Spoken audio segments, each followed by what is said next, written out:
존경하는 국민 여러분, 박병석 국회의장과 동료 선배의원 여러분, 정세균 국무총리와 국무위원 여러분, 미래통합당 주호영 원내대표입니다.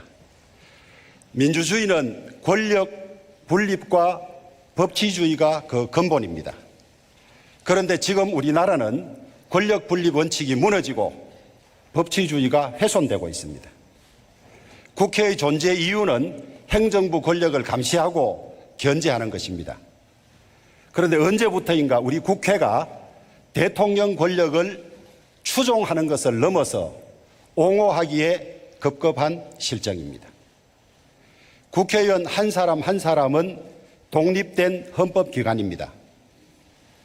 그런데 이번 총선에서 180석을 얻은 민주당은 공수처법에 관해 기권을 한 의원에 대해서 공천에서 불이익을 준 데 이어서 징계까지 감행함으로써 일체의 반대 목소리를 제압했습니다. 법사위원장을 포함한 전 상임위원장을 석권한 상태에서 일사불란하게 일하는 국회를 강조함으로써 이제는 의회 독재 고속도로를 개통하려고 합니다. 심히 우려스럽습니다. 이미 대통령 권력과 지방 권력, 사법 권력과 언론 권력, 심지어 시민사회 권력까지 완벽히 장악한 상황에서 이제 마지막 남아있던 의회 권력마저도 완전 장악하고 돌격태세를 구축함으로써 일당 독재 전체주의 국가가 되어가고 있습니다. 오죽하면 진보학자인 최장집 교수마저도 이 정권을 향해서 그들의 민주주의는 전체주의다, 진보 세력의 도덕적 파탄이 극한 대결과 민주주의 위기를 초래했다고 탄식하고 있습니다.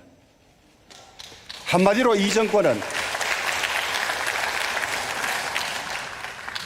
이 정권은 도덕적으로 파탄난 전체주의 정권이라는 것입니다.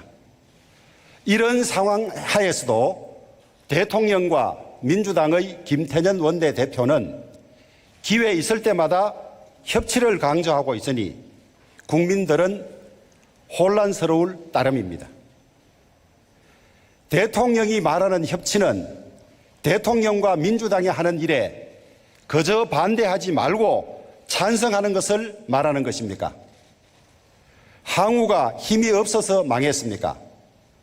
뭐든지 힘으로 밀어붙이면 하면 국정 성과도 내고 재집권 기반도 쉽게 닦을 수 있을 것이라고 생각하시겠지만은 착각입니다.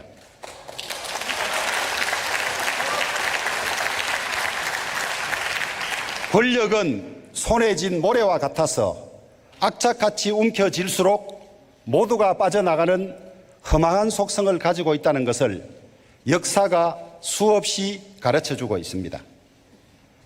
이제 문재인 대통령의 임기는 2년이 채 남지 않았고 지지율은 계속 하락하고 있으며 언론은 대통령의 레임덕을 언급하기 시작했습니다.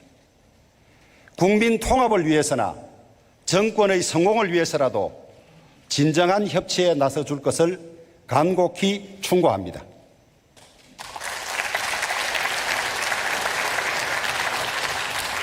그럼에도 불구하고 만약 민주당이 입으로는 협치를 외치면서 일방 독주를 강행한다면 103석인 저희 미래통합당 힘만으로는 끝내 막아낼 수는 없습니다.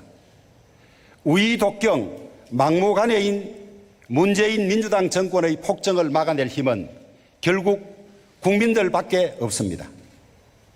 국민 한 분 한 분이 독재 정권의 심각성을 깊이 인식하고 함께 맞서 주셔야 합니다.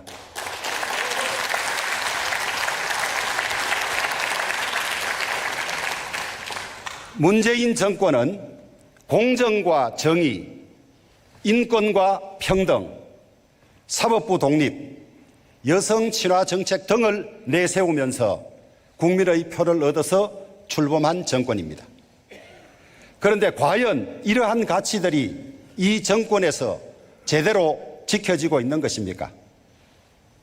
조국 전 장관 일가의 부정비리와 그 수사 과정, 윤미향 전 정의원 대표의 위안부 할머니 후원금 관리 및 단체 운영의 실태와 그 수사 과정, 인천국제공항 비정규직의 정규직 전환 과정에서 드러난 불공정과 기회 박탈, 추미애 법무부 장관을 비롯한 여권 전반의 윤석열 검찰총장 핍박과 축출 시도, 김경수 지사, 은수미 시장, 이재명 지사의 재판 과정에서 드러난 봐주기 판결, 안희정, 오거돈, 박원순 등 민주당 출신 단체장들의 성추행 실상과 그 처리 과정, 이루 열거하기도 숨이 찰 지경입니다.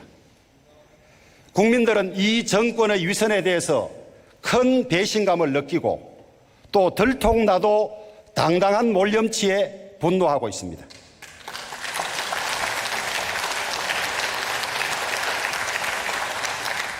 공정과 정의를 비롯한 이러한 가치들은 그저 정권을 잡기 위한 구호에 불과했던 것입니까? 민중가수 안치환 씨가 최근 아이러니라는 흥미로운 노래를 발표했습니다. 일푼의 깜냥도 아닌 것이 눈 어두운 권력에 알량돼 콩고물의 완장을 찾다. 이 노래의 제목처럼 문재인 정권의 현실은 참으로 모순되고 아이러니하기만 합니다.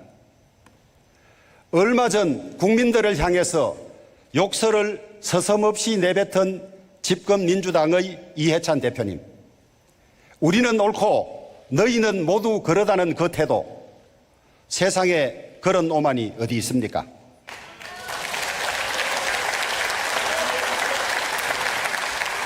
인권운동과 여성운동에 앞장서 왔던 박원순 전 시장이 비서실 직원에 대해서 성추행을 무려 4년이나 지속했다는 고소 내용도 경악스러웠지만 사과도 설명도 없는 갑작스러운 죽음도 큰 충격이었습니다. 더 놀라운 것은 이 정권과 여당의 태도입니다. 민주당과 박 전 시장 지지자들은 여전히 박 전 시장을 옹호하고 피해 여성의 고통은 외면하고 있습니다. 그들은 엄연한 피해자를 놓고도 피해 호소인이라는 의도 담긴 호칭으로 불러왔습니다. 박 시장이 죽음으로 미투 처리의 전범을 몸소 실천했다는 민주당의 인식에 이르러서는 가히 할 말을 잃게 됩니다.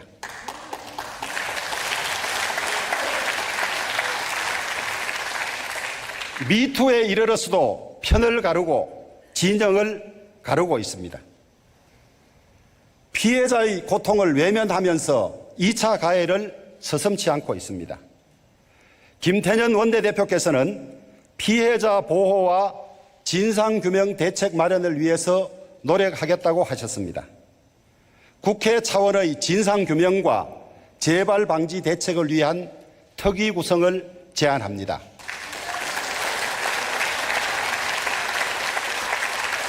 민주당도 거부하지 않을 것으로 생각합니다. 안희정 전 지사, 오거돈 전 시장과 박원순 전 시장까지 이어졌던 이러한 권력형 성범죄를 더 이상 용납해서는 안 되기 때문입니다.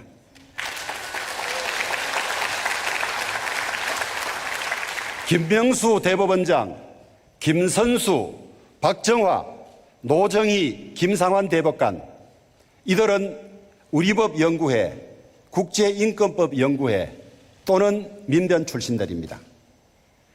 유남석 헌법재판소장, 이석태, 김기영, 이미선, 문형배 헌법재판관, 이분들도 같은 출신들입니다. 문재인 정권 이후 임명된 대법관 10명 가운데 5명이, 헌법재판관 8명 가운데 6명이 모두 특정 성향을 가진 단체 출신들입니다. 한마디로 이들은 이미 중립성을 의심받고 있는 판관들입니다. 실제로도 사법부 독립을 방패 삼아 정권의 입맛에 맞는 판결을 알아서 해주고 있다는 정황이 곳곳에서 나타나고 있습니다. 김명수 대법원장과 박정화, 노정희, 김상환 대법관은 적극적으로 허위 사실을 표명한 것이 아니라면 처벌할 수 없다는 회개한 논리를 만들어내었습니다.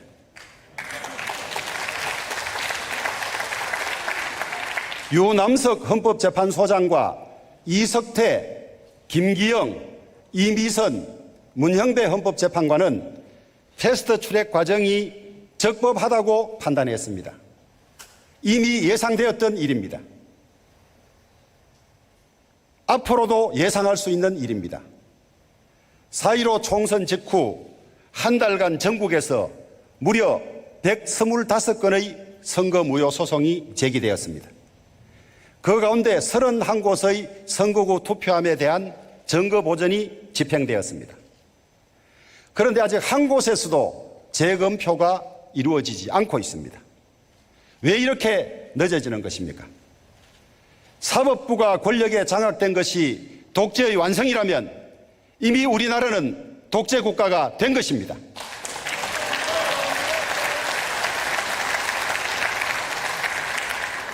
김명수 대법원장, 사법부 수장으로서 부끄러운 줄 아십시오. 사법사에 어떤 대법원장으로 기록될 것인지 두렵지도 않습니까? 중립을 잃은 판결은 판결의 이름을 빌린 폭력일 뿐입니다. 윤석열 검찰총장은 지난 정권 적폐 수사에 큰 공을 세워서 이 정권의 출범에 크게 기여를 했습니다. 오죽했으면 대통령께서 우리 총장님이라고 각별한 애정까지 표시했겠습니까? 그런데 대통령께서 검사 윤석열을 잘못 보셨던 것 같습니다. 윤석열이 권력 실세인 조국 전 장관, 울산시장 선거 공작 등의 수사를 이어가자 여권은 돌변하여 윤석열을 갑자기 나쁜 검사로 만들고 쫓아내기에 급급하고 있습니다. 추미애 장관은 연일 윤석열 총장을 찍어 누르고 대통령의 대학 후배 이성윤 서울중앙지검장은 믿는 구석이 있어서 그런지는 모르지만은 감히 검찰총장을 들이받는 집단 린치를 가하고 있습니다. 우리의 약점을 건드리는 자는 누구든지 가만두지 않겠다는 것을 보여주려는 것 아니겠습니까?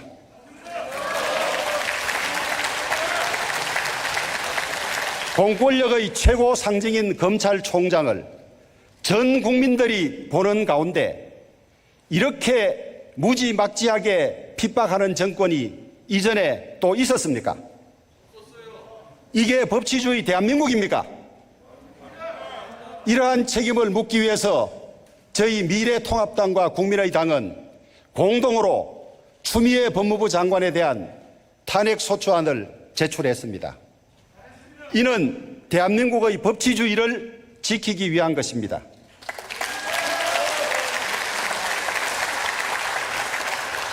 양식 있으신 민주당 의원들께서도 대한민국의 법치주의를 지키는데 함께 해주실 것을 간곡히 부탁드립니다.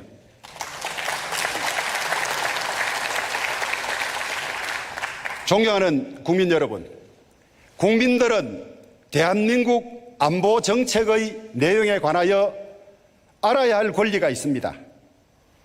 지난 2018년 판문점 회담에서 문재인 대통령이 김정은 위원장에게 무슨 약속을 하였는지 우리 국민들은 아직까지 전혀 모르고 있습니다. 도대체 무슨 약속을 하셨기에 김여정까지 나서서 남한이 약속을 저버렸다고 격앙된 반응을 보이는 것입니까? 도대체 무슨 약속을 하신 것입니까? 대한민국은 대통령 한 사람의 나라가 아닙니다. 대통령이라 하더라도 독단적으로 대북 정책을 결정해서는 아니 됩니다.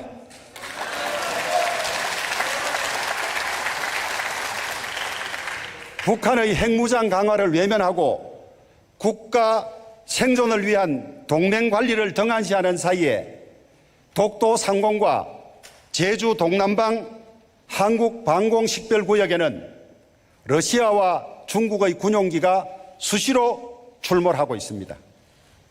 진정 우리의 안보와 외교는 어디로 가고 있는 것입니까? 전쟁을 하자는 것이 결코 아닙니다. 튼튼한 안보 위에서 국민의 자존심을 지키면서 대북 화해 협력 정책을 펴달라는 것입니다.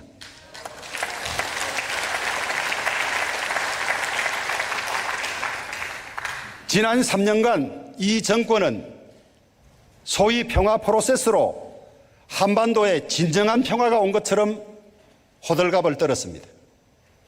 하지만 개성공단 남북연락사무소 폭파와 북측의 입에 담을 수 없는 조롱과 모멸로 그 허상이 완전히 무너져 내렸습니다.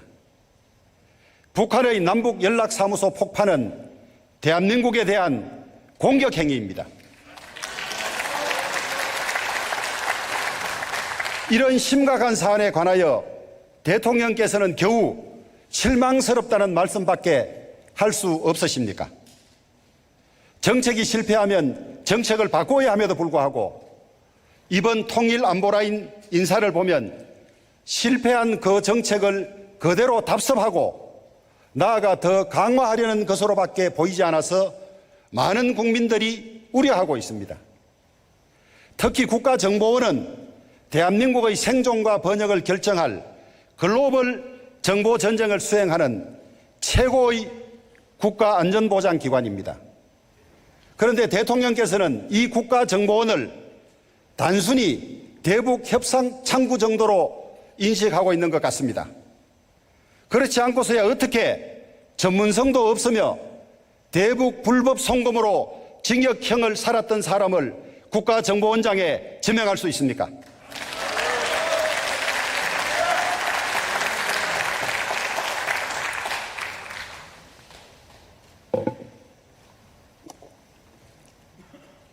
존경하는 국민 여러분, 문재인 경제는 코로나 이전에도 이미 실패했습니다.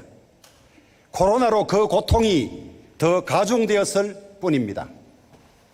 2016년 OECD 국가 중에서 9위였던 우리나라의 명목 성장률이 문재인 정부 3년 만에 무려 27계단이나 추락해 36개 국가 중에서 35위를 기록했습니다. 실업자 수와 실업률 모두 1999년 이후 최고치를 기록하고 있습니다. 국민 혈세와 미래 세대에 떠넘길 부채로 경제 실패를 땜질해 오고 있습니다. 급기야는 재정 건전성의 뚝마저 무너지고 있습니다. 문재인 정부 내 국가 채무가 370조가 급증하고 나라 곳간을 책임지는 기획재정부조차 이대로 가면 정권이 끝날 즈음에 국가 부채가 무려 1000조를 넘어설 것이라고 경고하고 있습니다. 올해 국가 채무는 이미 마지노선인 40%를 넘어서 43.5%로 급등하고 있습니다. 대통령께서도 민주당 대표 시절 국가 채무는 40%를 넘어서는 안 된다고 하시지 않으셨습니까? 그런데 지금 그 선을 한참 넘어버렸습니다. 앞으로 어떻게 하실 겁니까?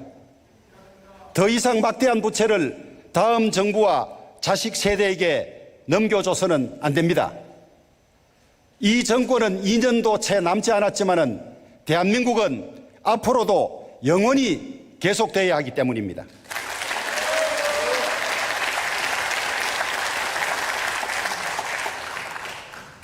박근혜 이명박 정권 9년 동안 서울 아파트 중위값이 26% 올랐습니다. 문재인 정권은 불과 3년 만에 52%나 급등했습니다.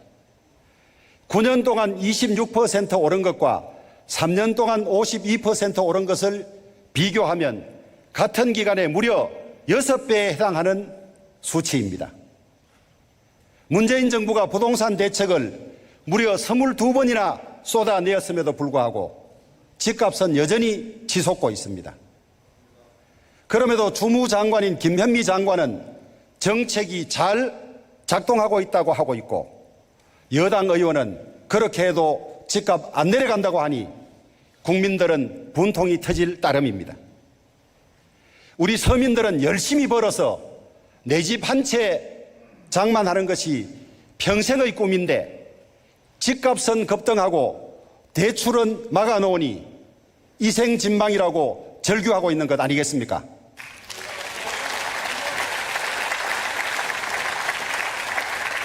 어렵사리 내 집 한 채 마련하니 이제는 종부세와 재산세 폭탄을 퍼부을 뿐만 아니라 양도세마저도 인상하겠다고 하니 도대체 이 나라에서는 집 가진 것이 죄입니까? 정작 고위직 인사들은 노른자위 땅 아파트로 막대한 시세 차익을 올려 국민들에게 분노와 박탈감을 안겨주고 있습니다. 좋은 환경과 좋은 집을 원하는 보통 국민들의 정상적인 수요를 불온한 욕망과 탐욕으로 간주해 억제하려고만 하는 문재인 정권의 아집이 부동산 대책의 대실패를 가져왔습니다. 이념과 무능으로 시장을 이길 수는 없습니다. 이 정권의 정책은 규제 강화, 공급 억제 정책입니다. 규제 완화와 공급 확대 정책이 해결책입니다. 이렇게 집값이 폭등하고 있는데도 무엇이 잘못되었는지조차 모르고 있는 김현미 장관과 경제팀을 조속히 경질하고 대통령이 직접 국민들에게 사과해야 하지 않겠습니까?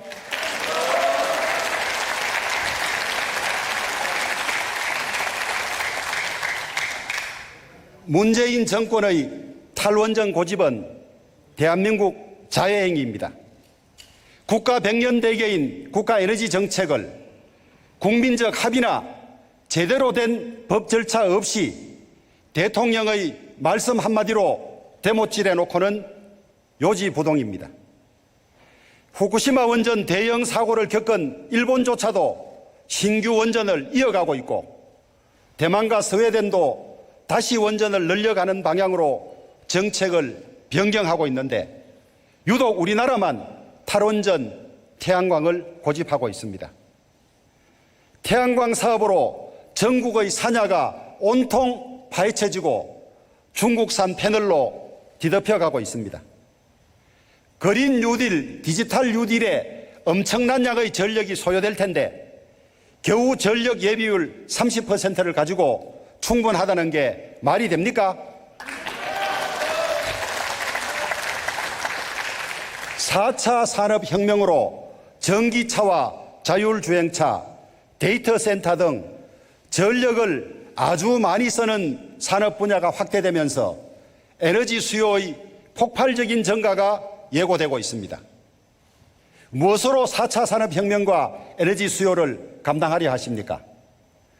연간 2 내지 3조 원의 흑자를 내던 한전은 느닷없는 이 탈원전 정책으로 지난 한 해에만 무려 1조 3,566억 원의 적자를 내어서 머지않아 전기요금 인상이 불가피한 것이 현실입니다. 월성 1호기 경제성 평가에 대한 감사원의 감사 결과 발표가 수차례 지연되고 있는 것도 이 정권의 무리한 탈원전 정책의 잘못이 드러나는 것을 막아보기 위한 것 때문 아닙니까? 지금이라도 탈원전 정책의 잘못을 인정하고 탈원전 정책을 폐기하기 바랍니다. 이 정권이 끝나면 무리하고 불법적인 탈원전 정책에 관여한 사람에 대해서는 반드시 그 책임을 물을 것입니다.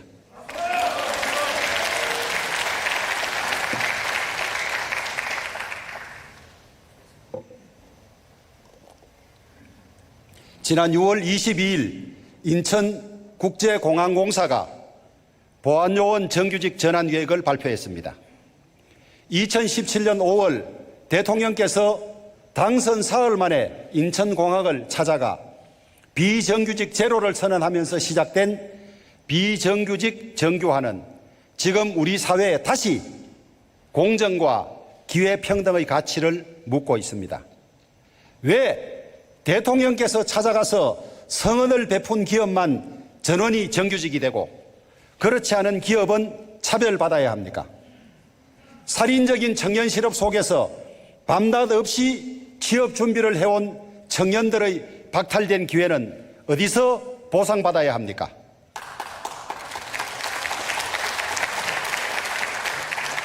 과연 대통령께서 이러한 문제들을 예견하고도 그렇게 하신 것입니까? 아니면 전혀 예견하지 못한 채 벌어진 일들이어서 당황하고 계신 것입니까? 정규직이 되는 비정규직이야 얼마나 좋겠습니까마는 세상이, 정책이 그렇게 단순하지 않다는 것을 진작에 모르셨습니까? 민주당은 수적 우위를 앞세워 무엇이든지 마음먹은 대로 하려고 일하는 국회를 주장합니다. 나라를 거꾸로 가게 하는 3년의 역주행에 이제는 가속 페달을 밟으려 합니다. 문제는 속도가 아니라 방향입니다. 민주당이 속도를 내세워 밀어붙였던 공직선거법 얼마나 허점투성이었습니까? 그러고도 느끼시는 바가 없습니까? 거수기 국회가 되기를 바라십니까? 1987년 헌법재판소가 시작된 이후 지금까지 우리 국회가 만든 판결 중 위헌 판결이 무려 350건이나 나왔습니다. 지난 4년간에도 위헌 판결이 45건이나 나왔습니다. 우리 국회는 한 달에 한 건꼴로 위헌 법률을 만들고 있습니다. 우리 국회가 참으로 부끄러워하고 반성해야 할 대목입니다. 저는 예산결산특별위원회와 같은 법제특별위원회를 만들어서 우리 국회가 위헌심사와 입법충돌방지심사 그리고 규제심사를 훨씬 더 강화해야 된다고 생각합니다. 국회의장 산하에 체계자구심사기구를 두자는 것은 국회의원의 고유 권한인 입법심사권의 본질을 침해하는 매우 잘못된 발상입니다.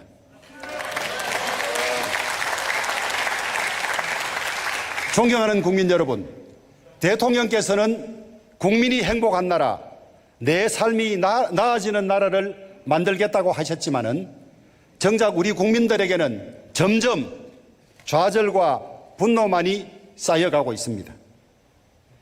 대통령 취임사 중에 유일하게 지켜진 것이라고는 한 번도 경험하지 못한 나라뿐이라고 국민들은 냉소하고 있습니다.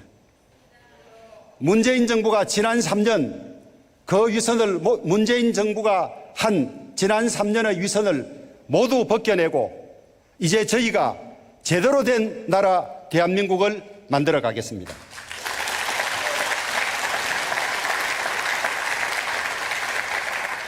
튼튼한 안보를 기반으로 북한의 비핵화를 견인하고 개방과 대화를 유도해 내겠습니다. 시장 원리에 맞게 경제가 작동할 수 있도록 개입과 규제들을 풀어나가겠습니다. 성장 담론이냐 분배 담론이냐는 이분법이 아니라 분배와 함께하는 성장 담론을 만들어 나가겠습니다.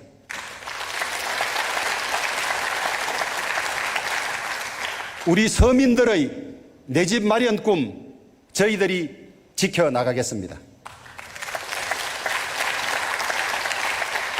여성들이 안심하고 행복할 수 있는 나라, 청년들이 꿈과 희망을 키울 수 있는 나라를 만들어 가겠습니다. 전국이 고르게 발전하고 어느 지역도 차별받지 않는 나라를 만들어 가겠습니다. 모든 사람이 평등한 기회를 얻고 노력한 만큼 성취할 수 있는 나라를 만들어 가겠습니다.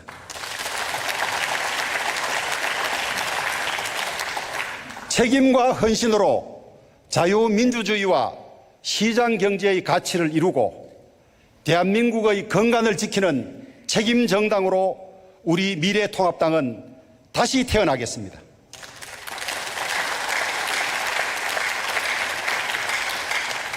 존경하는 국민 여러분, 지켜봐 주시고 성원해 주시기를 간곡히 부탁드립니다. 경청해 주셔서 감사합니다.